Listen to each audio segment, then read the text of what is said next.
I'm Charlie Sykes. Happy Easter. We're releasing this on Easter Sunday. I thought I would dress for the occasion. But we have so many things to talk about today, and I am joined by my good friend, Professor Tom Nichols, staff writer for The Atlantic magazine. How are you, Tom? I'm well, Charlie. Happy Easter to you.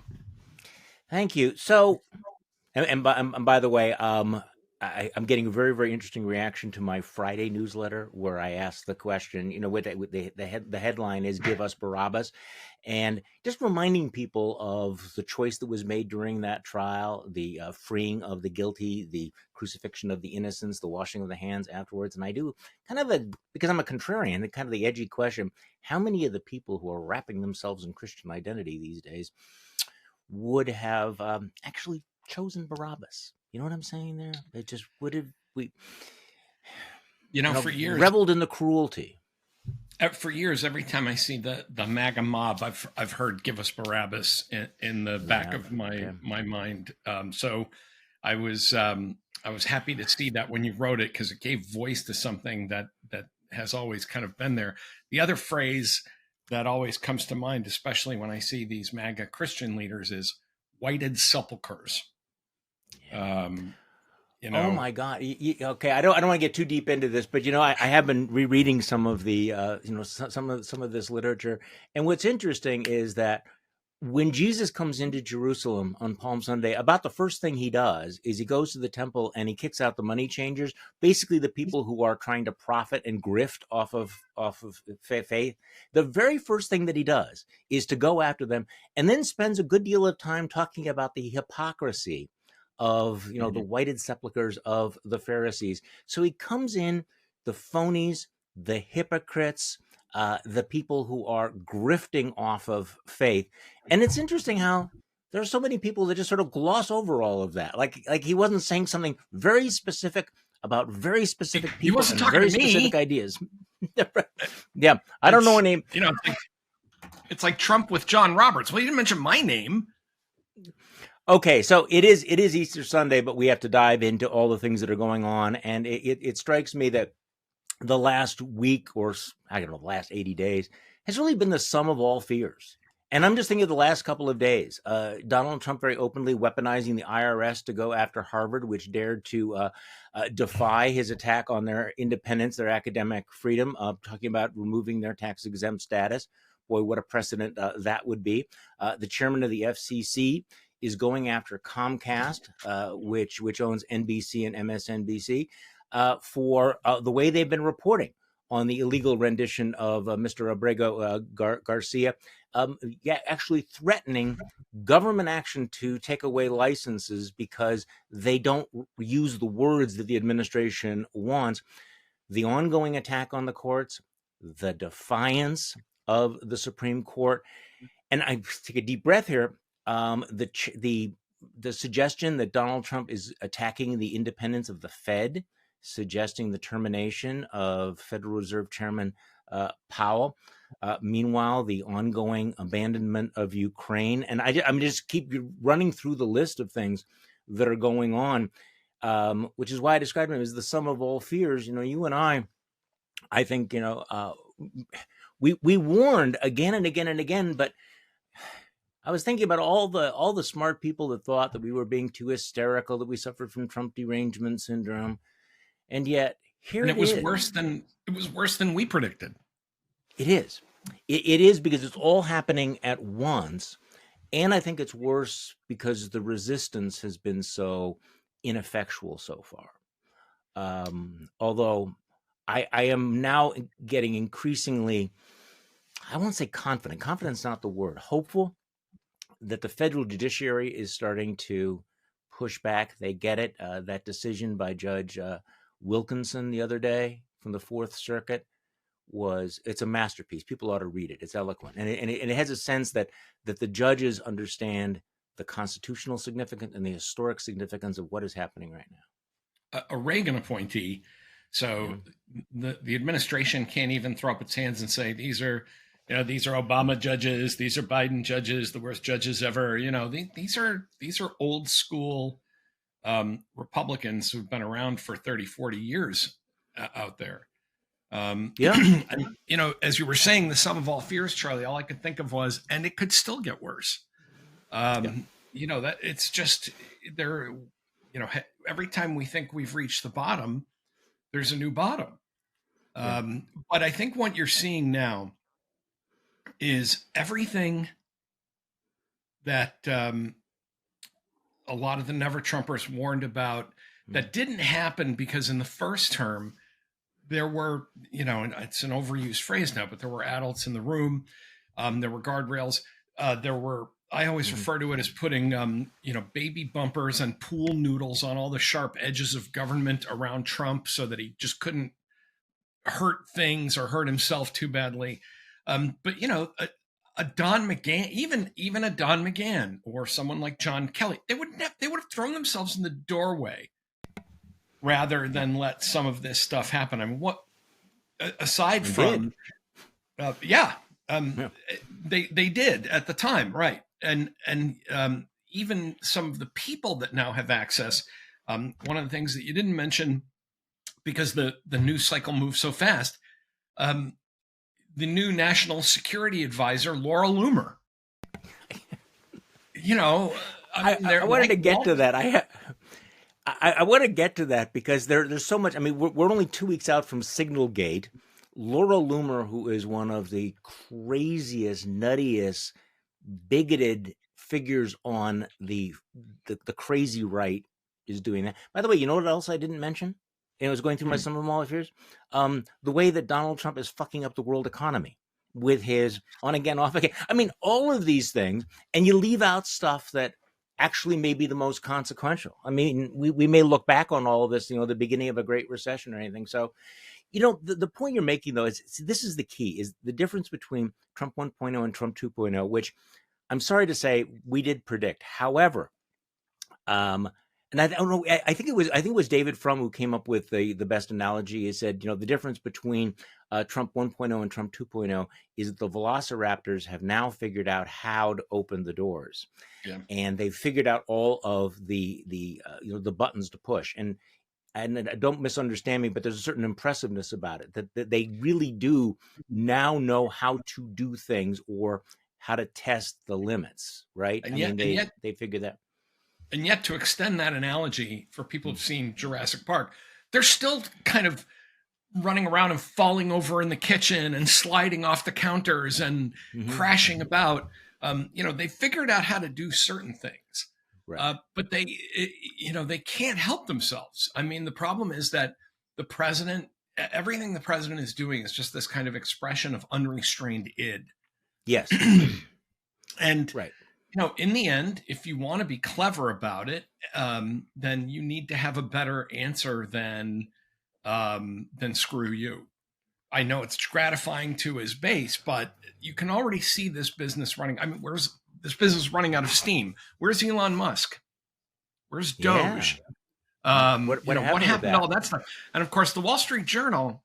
And you don't want to try to connect too many dots, but interesting that about the time that Trump is trying to get rid of Musk, the Wall Street Journal drops this shocking article about what a weirdo, Musk really is. Oh my God, the sperm donor. I mean, the sperm donor of his nation. I mean, oh my God, yeah. So there is. I'm like you about this. I'm feeling more hopeful than I did 2 months ago. In that sense. But as you just said, it could get worse. I mean, there's so much that's going on. It's hard to keep up with all of it. And I think a lot of it, though, and I'm trying to think as I'm talking whether or not this is hopeful or not, how much of what Trump is doing and succeeding in doing is based on just fear. That how central it is to his agenda and to his tactics that he wants people to be afraid. He wants political critics to be afraid. He wants law firms to be afraid. He wants universities to be afraid. He wants the media to be afraid.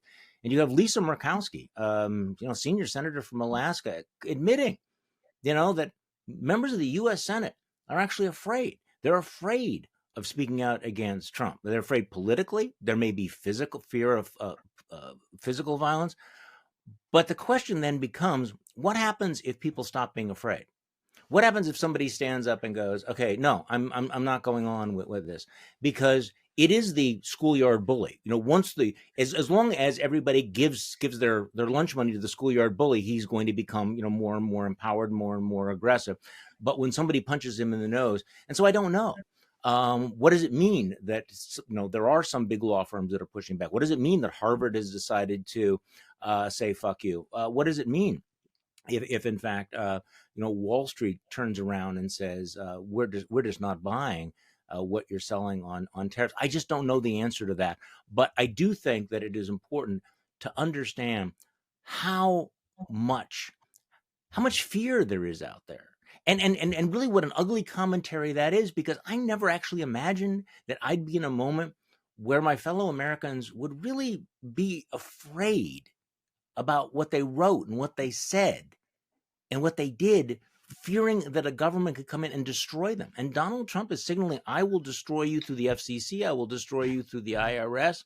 I will destroy you through the Department of Justice. And this really is at the heart of what he's been doing, isn't it, Tom? I have a point about how I used to feel coming back from the Soviet Union, but I have to let my cat out. Okay, well, that's fine. I have a dog here. And just people should know that if they actually hear like very loud snoring during this, it is not me. I am not bored. I have a 140-pound German Shepherd. There. Well, and he's had a traumatic morning because we had a lot of storms, so he's kind of tired. But when he starts snoring, it's going to be very, very loud. I'll try to turn off the microphone, but people do need to know that I do have this dog here. So, okay, go. She meows to get in, and then she meows to get out, and it's cats. What are you going to do? Yeah. But when you were talking about the fear, I would go to the Soviet Union. I went to the Soviet Union 4 times before it fell, and every time I came back to get off the plane in New York was this. I remember one time I was going through customs, and customs, especially in those days, was not fun. They opened up your luggage and they went through everything. Mm-hmm. And I was with my parents who had come with me on a trip, and we were going through customs, and the guy at JFK said, "All right, you're good to go." He said, "Welcome home, folks." Mm-hmm. And I remember feeling this warm, almost physical sensation of relief to be out of the Soviet Union and in the United States of America.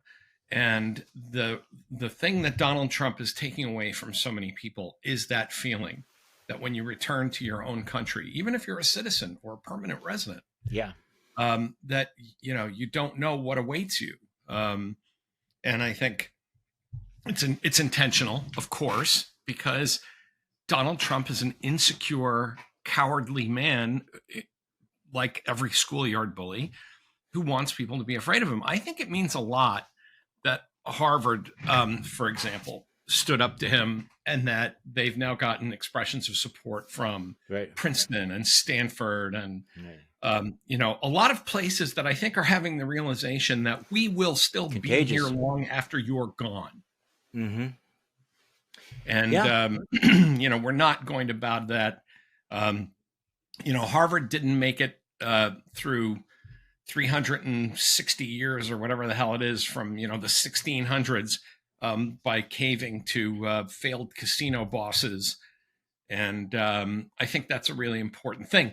And fear is contagious, but so is courage. I mean, these are tropes, right? I mean, courage is contagious, but it is contagious, and it does encourage people to stand up, because I think people have to realize that the capacity of the government, the bandwidth of the government, is limited. I mean, the government is never as capable or powerful as people like Donald Trump or the resistance liberals think it is. Anyone who's ever worked in government can tell you that. Yeah. And I think, that the Trump administration is now overwhelming itself, which is why I think you're seeing these targeted, performative, small-scale things. Like they're gonna set up this fight over Abrego Garcia, right? And say he's a gang member and he's a abuser and all of that stuff, because all of those things that Trump promised on day one, we're gonna have hordes of cops roaming the streets, sweeping people up into there aren't enough people, and there isn't enough government capacity to do that.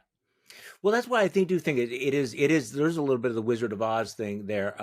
When I was running through the list of fears, I didn't even get to the question of immigrants. What it is, what must it be like to be an immigrant or to be married to an immigrant, or have them in your family. Children are afraid to go to school. People are afraid to travel, going in and out of the country. It is really an extraordinary moment, and the question is, whether it burns itself out. One of the key things, though, we're talking about the difference between 1.0 and 2.0. Besides the fact that they, figured out what buttons to push, what doors to open, and the collapse of some of the opposition. But it is, and you mentioned this, the people around him. And it's not just that he doesn't have the John Kellys around him or the Reince Priebus's around him or any grown up around him.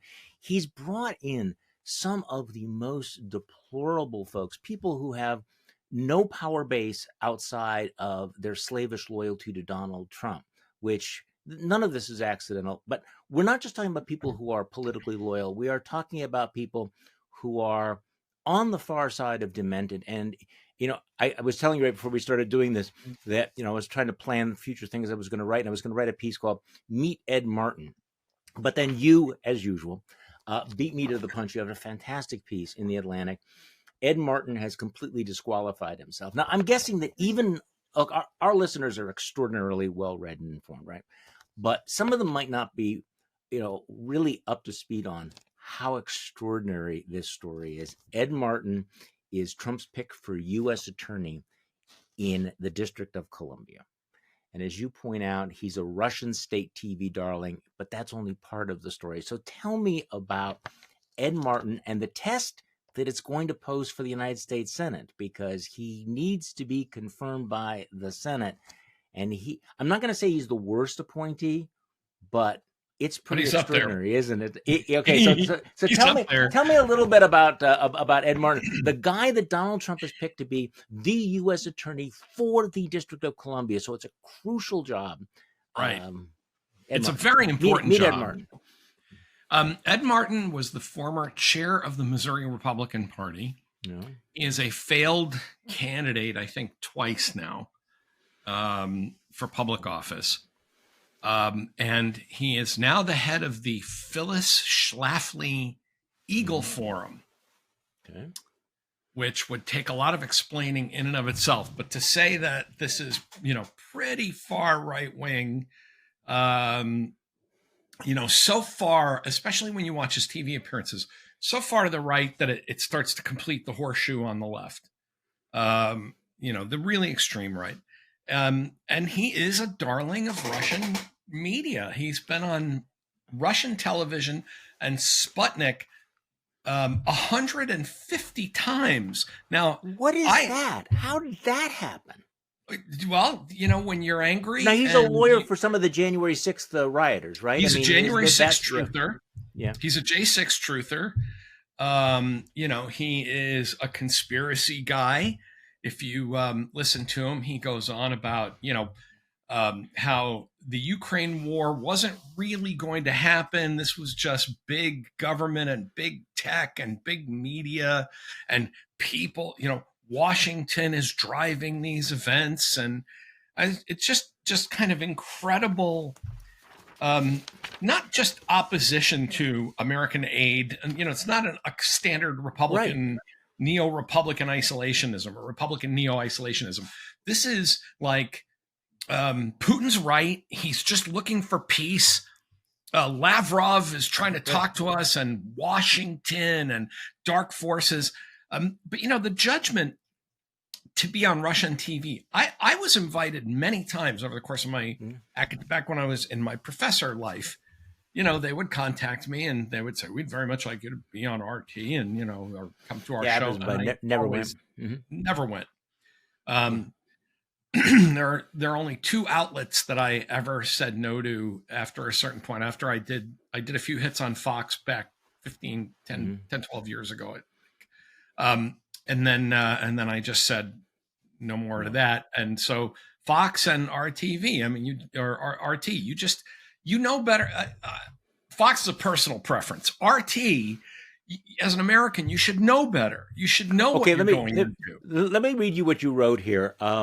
They're not in your piece. The United States of America is still a free country, and every private citizen has the right to speak to anyone, anywhere in the world about anything. If the propaganda arm of an avowed enemy of the West calls and invites you to bash your own nation in public, you are free to do so. It might not be the most patriotic or sensible choice, but it's your privilege.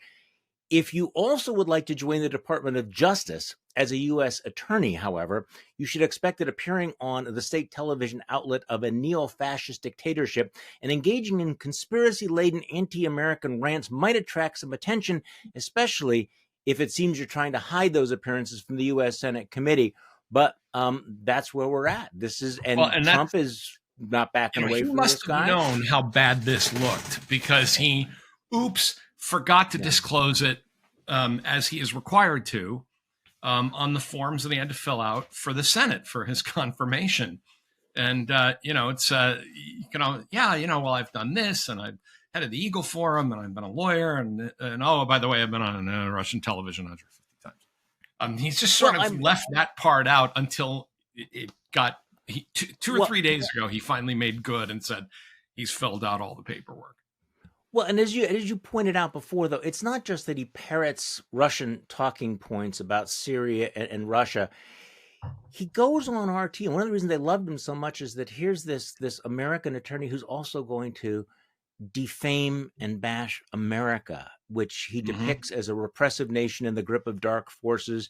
If you say elections are bad in America in 2020, you'd probably be arrested or, debarred, which you said meant disbarred or attacked. And he goes on and on and on talking about how awful and malign America is. But it's not just the fact that I think Ed Martin was one of the most deplorable appointees even before we found out about the Russian television, right, Tom? I mean, he's the guy that wrote the letter to Georgetown Law School basically threatening legal action because of something they were teaching about diversity. He was the guy that actually wrote a letter to Elon Musk saying, hey, basically, here at your service, if you want me to do anything to, help you. I mean, this is a guy who, even in the Trump world, is out there. Here's a guy who actually apparently now, one of the latest stories is he's been advising January 6th rioters who were, have been engaged in who were being prosecuted by his own office. I mean, here's a guy who is, how do you describe it? I wanted to say the word questionable, but that seems like a bullshit word to use. No, I mean, he, as with so many of Trump's appointees, he would be immensely destructive to the office he would occupy, and that's intentional. The U.S. Attorney for the District of Columbia catches a lot of high-profile cases. Oh yeah, espionage.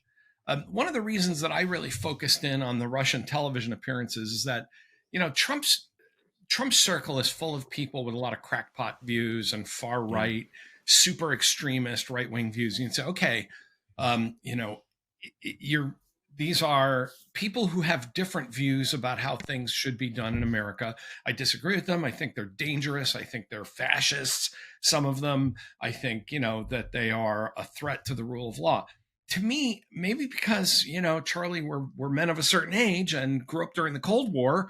To me, when you add to that going on and 150 times, yucking it up with some of America's worst enemies, and then getting an attaboy, as I point out in the article, he gets a big attaboy from Margarita Simonyan, who is, basically a cheerleader for Russian war crimes. He was paired up often with George Galloway, to laugh it up about, I'm sorry, there are people you probably don't want to share especially if you want to become an American political, public figure, like a prominent U.S. attorney, you probably don't want to share a stage with certain people, including guys like that. And to me, that raises the kind of the whose side are you on question. I mean, well, on Russian TV enough times, you're a Russian TV commentator. See, you raised that fundamental question: which side are you on? And of course, we do have the saga of Ed Martin, but that's a question that I ask of the man who's the president of the United States, of Oh, well, J.D. Vance. Whose side are you on? that's been And resolved. yeah, it has been resolved. And I guess this is one of the things I wanted to bounce off you. It does feel, again, we knew that it was going to be bad. The pace of change has been extraordinary.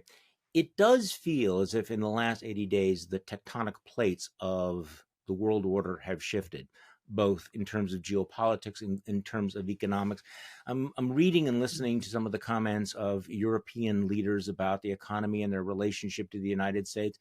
And we have one country after another that is essentially saying, we don't know that we're allied with the United States anymore. We don't know that we can trust them anymore. We don't know whether or not they're on our side anymore. And so there are conversations that are taking place that we've never heard in our lifetime.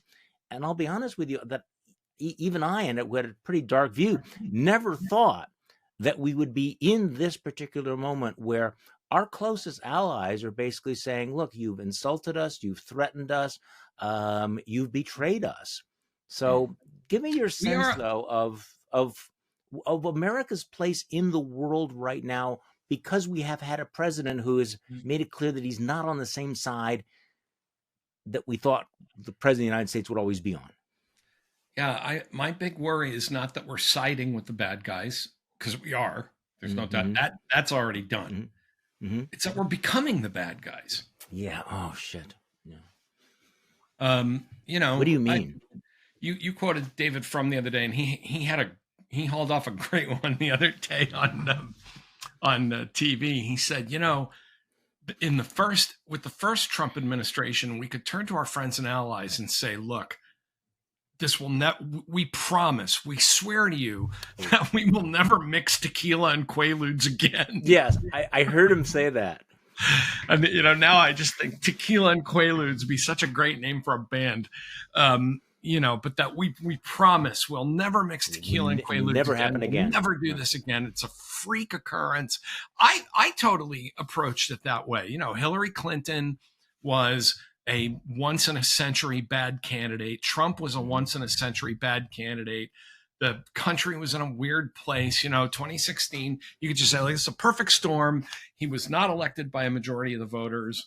The electoral college is weird. Just weird shit happens, but we promise that we're going to limit the damage from this and it won't happen again. And we've learned our lesson.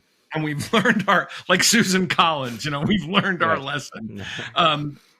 Except now, and just to quote another of our, great pieces in the Atlantic, when Pete Wehner wrote the other day about, Donald Trump as our mad king.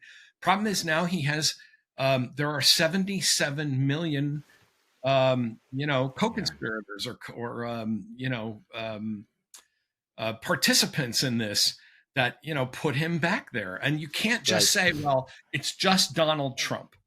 It's just a weird outcome. And I say, so the problem with talking to our allies is to say, look, the majority of Americans still believe in NATO. The majority of Americans still support. I mean, we know this from polls still. And in fact, but they're now skeptical because we told them that we would never mix Quaaludes with tequila again. And so maybe they believe that, but now we have mixed the Quaaludes with the tequila again. So they're starting to think that maybe we're addicted. Maybe we have a problem. Maybe this is not something that's going to go away. And so that's why this is so different now than it was back in 2017. It's not a fluke anymore. Right. Even if we say, look, a majority of us, are committed to NATO and the defense of the West. A majority of us believe in free trade. I think our allies can say, but not as many as there should be. And not enough of you to stop what's going on. And clearly your Congress isn't going to stop what's going on. So, all the checks and balances and circuit breakers and fire breaks that you have always, your allies have always counted on, don't seem to be working. And you are not just, we are a de facto ally of Russia now. It pains me to say. Yes, it breaks my heart. I know I'm wincing because it's painful to say, it's painful to hear, it's painful to understand what that actually means. that but we are we turning into a become the country. But we are turning into a worse country. It's not just, there was you could have argued, for example, early on, or even in the first term, said, look, America is going to be America. It's, we're still the country of, within our borders of human rights, of the rule of law, of good order. But we've decided that we are going to have a completely amoral kind of realist foreign policy out there, sure. which we kind of did on occasion in the 70s, right? We're the shining city on the hill, but we're also in bed with some pretty ugly sons of bitches, right. Out of necessity. That's not the case. I mean, now we are gravitating toward these bad guys with glee, out of almost like, with a kind of joyfulness in the White House that says we finally get to be bad. And I think a lot of what you're seeing. I think a lot of what you're seeing in all these appointees, and this is what links Ed Martin to Bobby Kennedy, to Pete Hegseth, to Tulsi Gabbard, is that there isn't really anything programmatic going on. It's this destructive impulse that says, you told me I couldn't do this, so I'm going to do it. And it's because of one man who says, I'm a toddler. I can never be told I'm wrong. And I'm going to prove, tariffs, right? Everybody, first term, they're like, tariffs, trying to do things through tariffs, a discredited theory. It's been 100 years have proven that this is always a bad idea, that, tariffs are a very gentle instrument that you have to wield like a scalpel. And Trump said, now that nobody's around here to tell me no, I'm going to prove that I was right, because what's important is not what's best for America, but proving that I, Donald Trump, am always right. You're talking about the sort of that gleeful, approach to, breaking all of the norms and being as cruel as possible. That was my takeaway from that Oval Office meeting between Trump and the president of El Salvador. Was it Bukele? Who calls himself the world's coolest dictator, and the way that they are, the juvenile trolling that's going on. You remember when they sent one of the migrants to El Salvador, and the judge was saying, had Judge Boasberg was, had told him not to do it, and it was Bukele, the president of El Salvador, who put out a tweet or something saying, "Oopsie."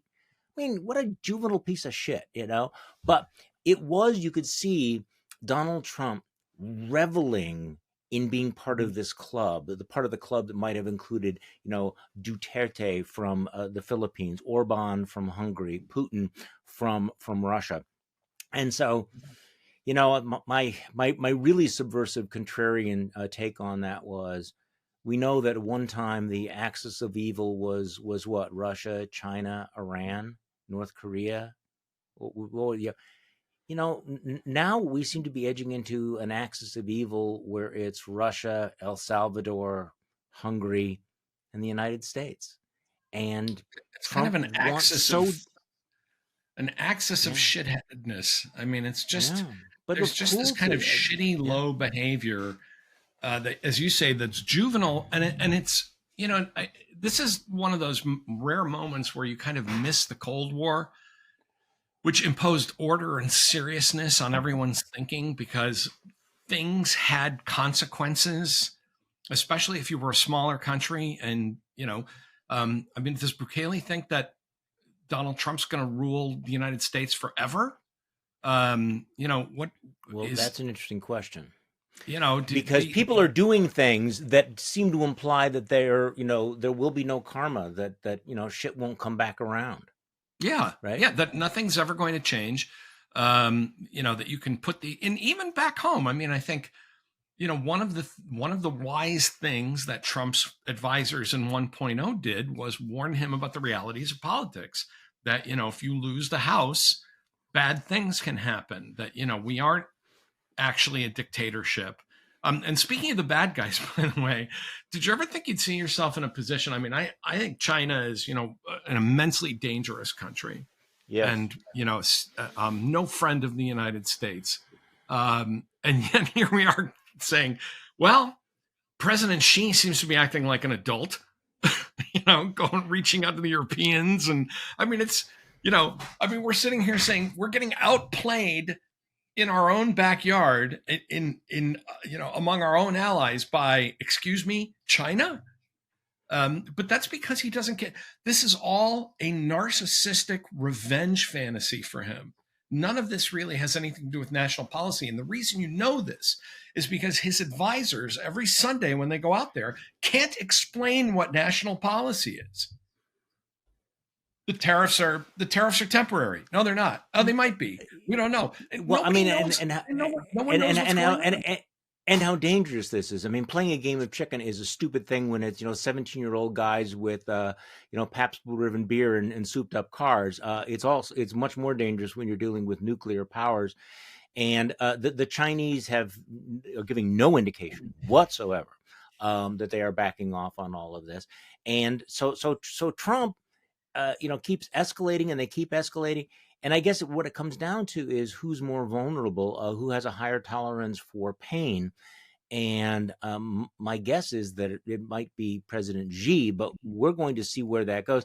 I guess part of me, as we're talking about this, though, and I've talked about Donald Trump's clownishness, his narcissism, all of which is true. His the sort of erratic incompetence of the man. But the reality is that the people who have written and warned about autocracy and authoritarianism have been laying out what we need to watch for and look for in great detail. And you check through the boxes: the attack on civil society, the attack on the media, the use of fear, the weaponization of the Justice Department, of the IRS. You get law firms to back down. You get, all of the things that you would put together as a serious long-term threat to the constitutional order are taking place here. And I'm really struggling with this because I like to keep a sense of humor and laugh at the guy. But on the other hand, this needs to be taken deadly seriously. And again, I'm struggling not to go back to some things I've been reading about the 1930s. Was a great deal of literature mocking certain, shall we say, figures of the 1930s as clowns and buffoons. But we know how that ended up. In fact, I think right around the time of the election, I encourage people to be more like Charlie Chaplin and the Great Dictator. Let's make fun of these people. Let's laugh at these people. And I still want to do that, Tom. But also, I'm just looking at what has happened in the last 80 days to this country. In one institution after another, and the clown with the flamethrower still has the flamethrower, and the flamethrower is doing a great deal of damage.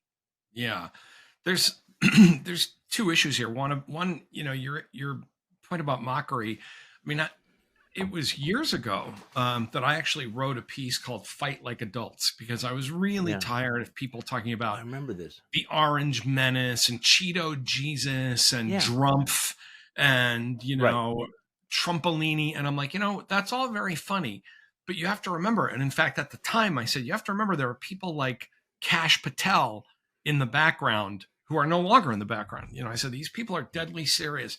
Now, one thing I think is important to point out is that they are not 10 feet tall. They may be deadly serious, but they're not good at this. I mean, Kash Patel's trying to run the FBI from Las Vegas. I don't know how you do that. That's kind of an interesting management approach, especially in a government that has told everybody to come back to the office. I think mockery still plays an important role. And I'm not giving up on that. Yeah, mockery makes people, it gives people perspective, it gives them courage.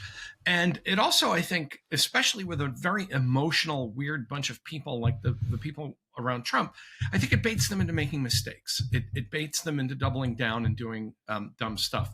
But that's not an excuse for then not doing the hard work. And here, let's give a shout out to two groups of people that America doesn't like very much. One is lawyers, who I think, there's a reason that Shakespeare said, first kill the lawyers. Well earned. Because they are really carrying this. And I've said all along, you can laugh and joke, but where the rubber meets the road is in the courts. So the lawyers and the judges who I think are showing the judges especially showing a lot of bravery in the face of personal threats to their well-being. Yes. And the other is, for all of the backing down that's happened at places like the Washington Post, the media is still doing its job. We're still getting, it's amazing to me when someone says, the media has collapsed and they don't really understand how bad Trump is, as this story in the New York Times points out. It's like they're doing their job. And even if their owners are, knock-kneed about endorsements or opposing Trump. So, the institutions of America are still working. And I think this comes over to this problem that you and I talked about at the top of the show, which is the fecklessness of the resistance to Trump. And I think part of that comes from an anticipatory resignation. I can't tell you how many times I've talked in person, not just social media, but 3D meet space, of saying, well, what can we do? What are we going to do? Like people just throw up their hands and say, well, that's it. It's dictator. And I'm like, okay, first of all, there is another election in 18 months. You can 7 million fewer people voted. Go find them. I was doing a talk with one of my friends, with Juliet Kayyem, the other day, and Juliet said something like to the effect of, go register 100 people, between now. If you want to get out there and do something, go register a bunch of people between now and Labor Day. That's actually doing stuff. The other, though, is that I think we are still paralyzed, and I think many Democrats are still paralyzed by a failure of imagination, that this is just a normal Republican right-wing kind of, super right-wing administration, and not a dire threat to civil liberties. And even as they abandon one conservative principle after another, there's still an amazing school of thought out there that thinks that somehow that Trumpism is still a direct line from Ronald Reagan. And look, I understand that there were, you can cherry pick certain things, but the abandonment of free markets, the abandonment of American leadership as the shining city on the hill, the changing the sides, the use of the power of government to force private companies to bend to your will. This would have been absolutely horrifying. Conservatives would have been absolutely horrified by the notion that the federal government would pick and pick the winners and losers in the economy. They would be doubly horrified to find out it was one man. If they thought that Barack Obama had the power to pick the winners and losers of the marketplace, that Barack Obama had the power to pick up the phone and say, I want you to eliminate the tax-exempt status of the Heritage Foundation. If they thought that it was a Democratic president that would strip TV licenses, if they thought that the government had that much power, in theory, they would be horrified. So what you're seeing now is not American conservatism. It is European style, popular front right wing politics. Yeah. And that's the failure of imagination. And that's why the Democrats seem to think that they're in a different show than the one we're actually in. The people, of course, I always sort of enjoy shadow boxing a bit with the people who think everything that Reagan caused everything, or Nixon or whoever. But, right now, I'm hoping that there are people out there pretty happy that Ronald Reagan appointed a guy named Wilkinson to the bench, because that's the old time religion that you're getting out of his opinion. That's what real American conservatism with a small c looked like, and that's a Reagan appointee, because that was the philosophy at the time when you and I were youngest. But the other thing, Charlie, is we know how angry Republicans would be, because we saw it when Barack Obama said, I have a pen and a phone. Remember that? Mm-hmm. When Barack Obama said, I'm not going to screw around with this anymore. If you guys don't do what I want you to do, I have a pen and a phone. And the American, including me, the American right wing went berserk. I remember he said that, and I said, man, he is going to regret saying that, because one day somebody else is going to say, I have a pen and a phone. Right. Well, do you remember the years of controversy about whether or not the IRS was targeting the Tea Party groups? And this went back and forth, and I think in to a certain extent that was debunked. But the very very suggestion that they might have weaponized the IRS to go after conservative groups was one of the big animating issues for a decade. And people are now saying, well, how can you criticize Trump for going after Harvard? That's exactly what Obama did with the IRS. No, there may have been some problems. I don't want to relitigate that, but Barack Obama never stood in the White House and ordered publicly the IRS, I want you to go after these people. And I do hope that, and I'm always reluctant to say a turning point, but I hope people understand that once you weaponize the IRS to go after Harvard, leave Harvard out of it, leave universities out of it. Imagine the power of the president to go after any private nonprofit entity, any charity, foundation, church that defied church. And you do wonder whether or not it's like, wait, do you really want to give the government this power? Are you really comfortable with this? Because what goes around comes around. But again, we'll see whether or not the churches begin to realize, well, wait, maybe this is not such a great, we hate Harvard, but once you cut down all of these laws, all of these norms and everything, we're all vulnerable. Nixon tried to weaponize the IRS, and he knew it was so wrong that he whispered it behind closed doors and kept it a secret because he knew, that this was within the American framework of norms completely unacceptable.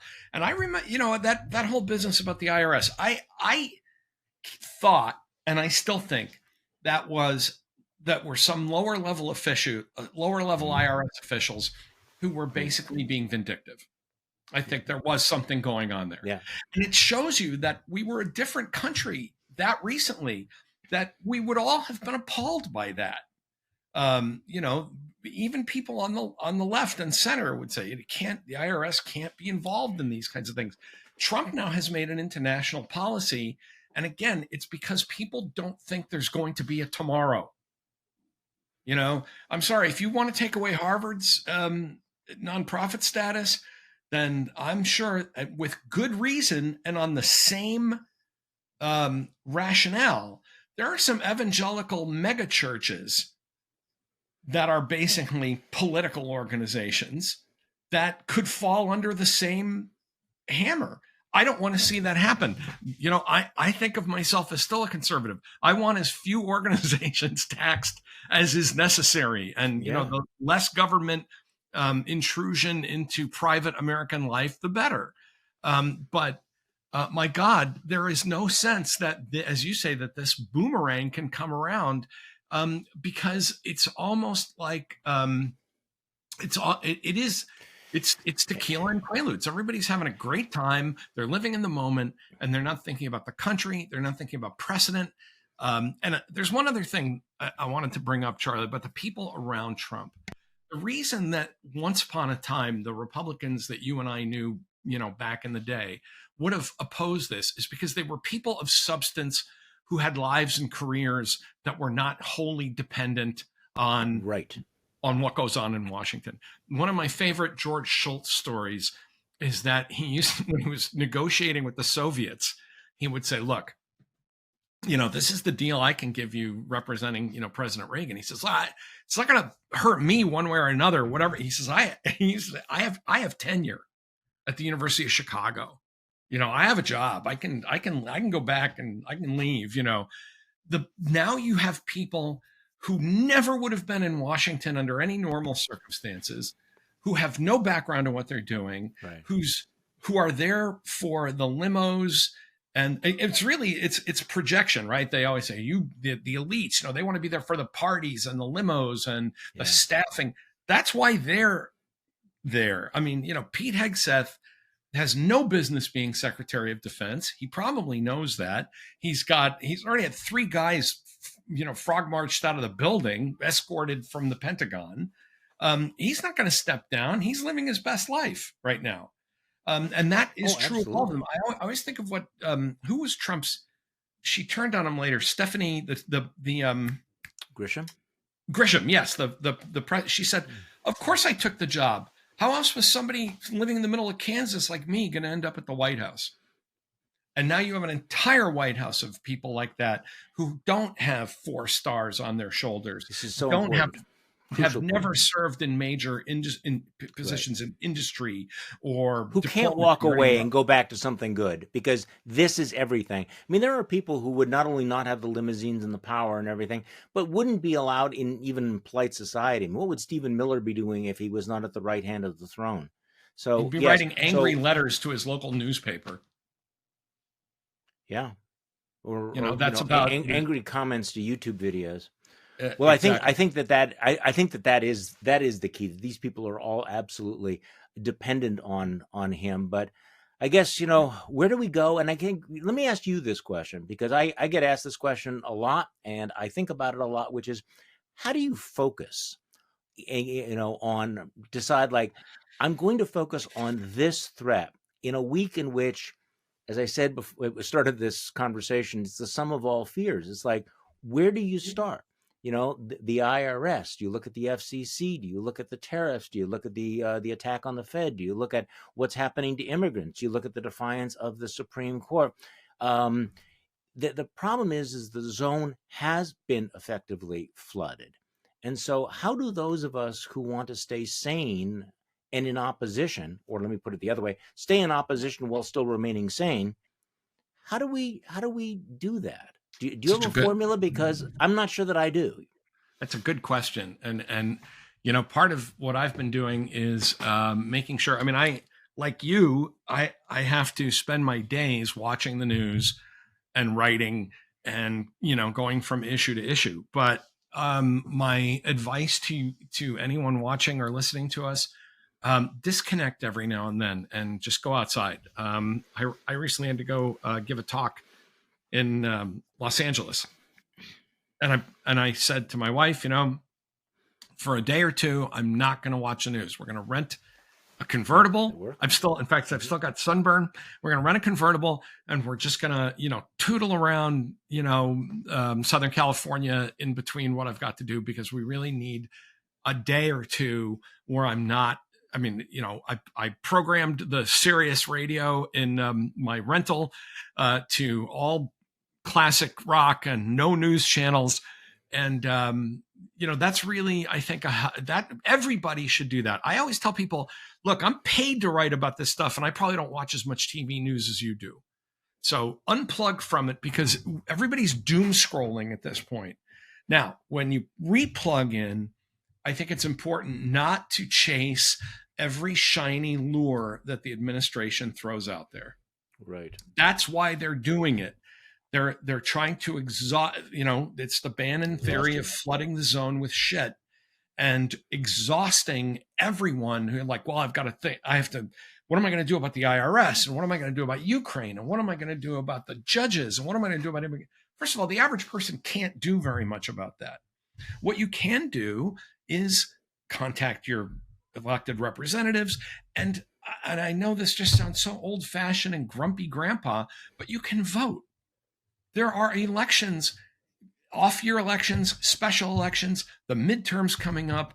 This is still a country where Donald Trump's return to office happened with fewer votes than the vote that threw him out of office. I mean, it's really, it's appalling how many people have just decided, what are you going to do? Well, one thing, and I say this without, I am an independent, but as a matter of political strategy, a lot of what Donald Trump is able to do right now is because he has the trifecta. He has the White House, the House, and the Senate. Right. And if people say, well, what can I do? What can I do?